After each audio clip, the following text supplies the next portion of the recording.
होता है वो इंटरनल होता है या एक्सटर्नल होता है? इंटरनल होता है। तो एक बात क्लियर है कि ह्यूमन बींग्स में इंटरनल फर्टिलाइजेशन होता है। अब यहाँ पे मान लीजिए ये फर्टिलाइजेशन हुआ, तो ये फर्टिलाइजेशन होने के बाद क्या कहलाएगा? जायगोट। ठीक है। अब ये जायगोट धीरे धीरे धीरे धीरे चलकर कहाँ आएगा? यूट्रस में। ये कहाँ आएगा? यूट्रस में। जब ये यूट्रस में आएगा तब तक इसमें ये मल्टी सेलुलर हो चुका होगा, सेल्स के नंबर बढ़ चुके होंगे, क्योंकि जब जायगोट होगा तो सिंगल सेल होता है। जब वो चलता हुआ यहाँ आएगा तो उसमें एक से ज्यादा सेल होंगे या एक ही सेल होगा? एक से ज्यादा सेल होगा। उसके बाद क्या करता है? ये 1 से 2 दिन तक यूट्रस में घूमता है। 1 से 2 दिन तक क्या होता है?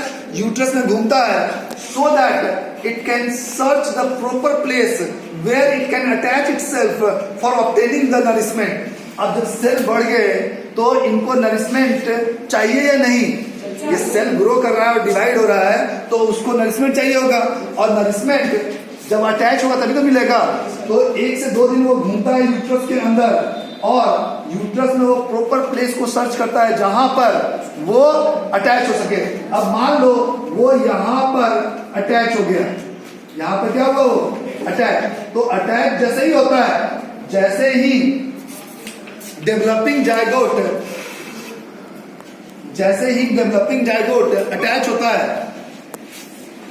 ये क्या है? Developing zygote. तो डेवलपिंग जायगोट जैसे ही अटैच होता है, attachment of developing zygote is called pregnancy. जब यहां पे एक फर्टिलाइज हुआ तुम कह देंगे कि प्रेगनेंसी अटेन हो गया? नहीं, जब तक वो अटैच नहीं होगा ना तब तक प्रेगनेंसी अटेन नहीं हुआ। अब क्या होगा?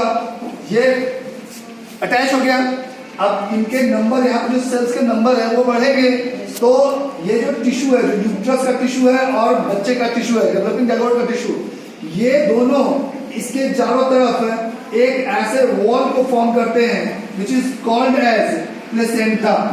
प्लेसेंटा कहते हैं, प्लेसेंटा। अब जैसे जैसे ये बेबी डेवलप होगा तो एक ऐसे कॉर्ड यहां से ऐसे आएगा, ठीक है, और ये कॉर्ड बेबी में अटैच हो जाएगा, ये बेबी में ऐसे अटैच हो गया।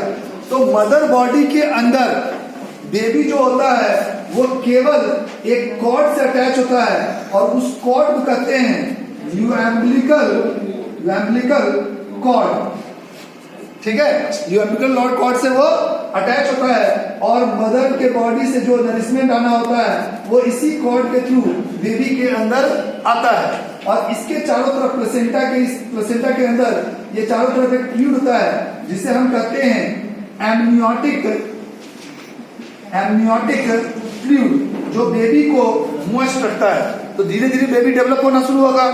जो सबसे पहला ऑर्गन बेबी के अंदर डेवलप होता है और वर्क करना शुरू करता है वो होता है हार्ट।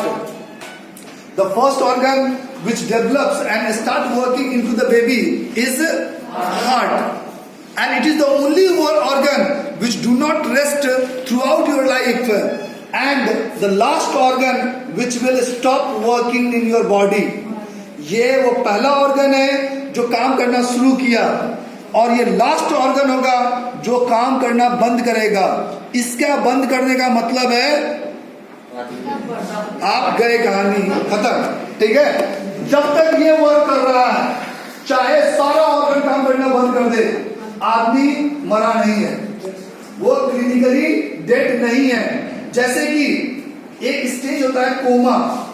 कोमा सुना है? कोमा में क्या होता है? बॉडी का जो नर्वस सिस्टम होता है, ब्रेन जो होता है, वो काम करना बंद कर देता है। तो क्या वो आदमी डेड है? वो आदमी क्लिनिकली वो लाइव है, ठीक है, वो जिंदा है जब तक उसका हार्ट बीट काम कर रहा है। जैसे ही हार्ट बीट काम करना बंद किया, कहानी खत्म। ठीक है, पूरे जिंदगी में कभी 1 मिनट के लिए रेस्ट नहीं करता है। जब भी तुम्हारे बॉडी में जितने भी ऑर्गन है सभी रेस्ट करते हैं, लेकिन केवल हार्ट को छोड़। ठीक है, अब तो पहला ऑर्गन कौन सा बना? हार्ट। जो लास्ट ऑर्गन तुम्हारे बॉडी के अंदर बनता है, बेबी के बॉडी के अंदर बनता है, वो होते हैं nails and hairs. Last organ बनता है बेबी के अंदर होता है नेल्स एंड हेयर। अब जैसे मान लो बेबी एक फर्टिलाइज्ड हुआ, एक क्या हुआ, फर्टिलाइज्ड हुआ, तो उसे हमने कहा जाइगोट। जाइगोट से लेकर बेबी जब तक पूरी डेवलप नहीं होती है तो उस पीरियड को लगता है टोटल डेवलप होने में 9 मंथ का period. This 9 month period is called as gestation period. इसे हम क्या कहते हैं, गेस्टेशन पीरियड।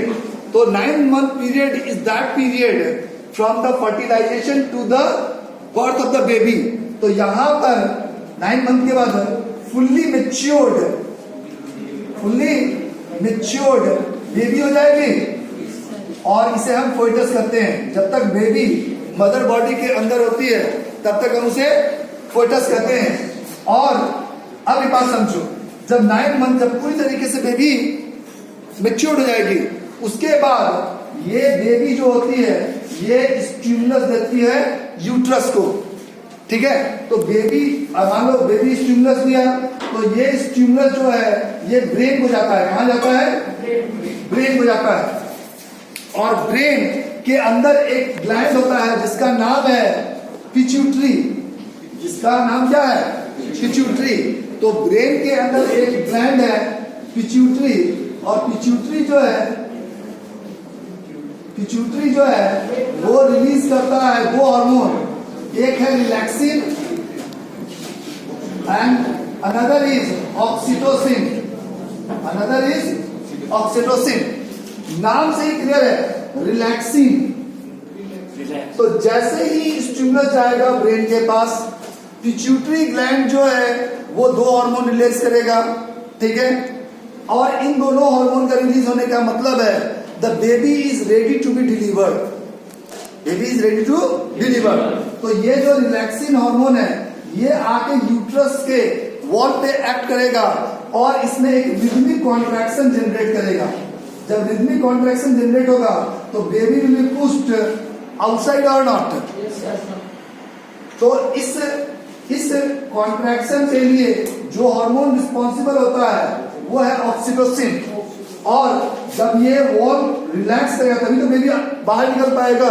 तो इस वॉल को रिलैक्स करने के लिए जो केमिकल आता है, जो हार्मोन आता है वो है रिलैक्सिन। अब सवाल ये है कि डॉक्टर को कैसे मालूम चलता है बॉडी के अंदर रिलैक्सिन और ऑक्सीटोसिन हार्मोन रिलीज हो रहा है।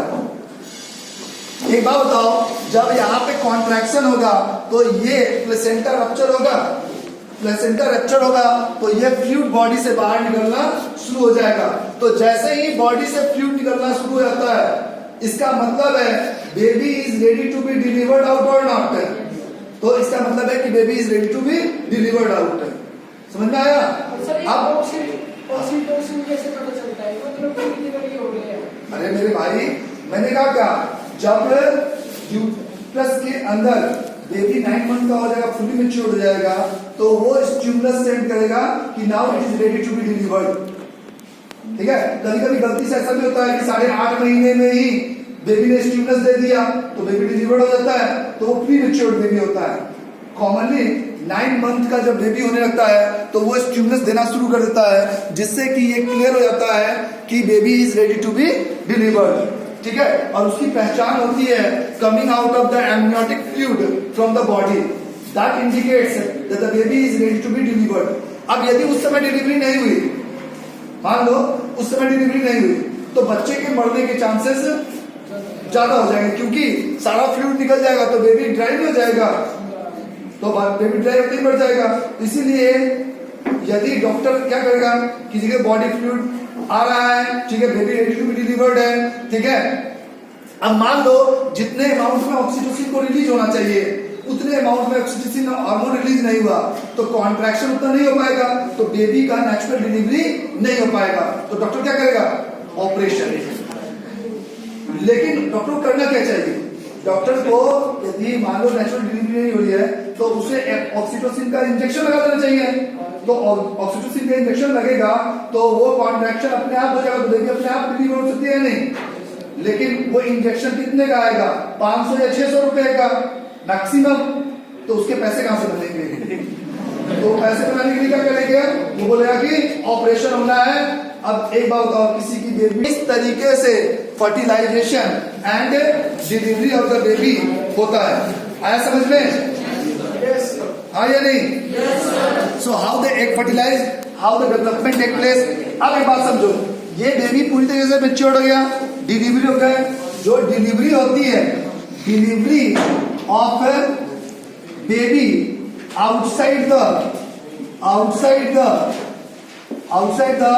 body of female is called parturition, इसे क्या कहते हैं? Parturition, departure of the baby from the mother's body. आया समझ में? अब जब बेबी बाहर आएगा तो ये वाला कॉर्ड भी बाहर आएगा कि नहीं? तो डॉक्टर क्या करता है? इस कॉर्ड को कट करता है, इस कॉर्ड को कट करेगा, और जैसे ही कॉर्ड कट होगा बेबी पूरी तरीके से मदर से अलग रहती है नहीं। तो इसका सीधा सा मतलब है, मदर से जो बेबी अटैच है केवल इस कॉर्ड, एम्बलिकल कॉर्ड से अटैच है या किसी और चीज से अटैच है, और वो न्यूट्रिशन प्रोवाइड कर रहा होता है। आया समझ में आप तक? ठीक है, इसमें कोई प्रॉब्लम नहीं है।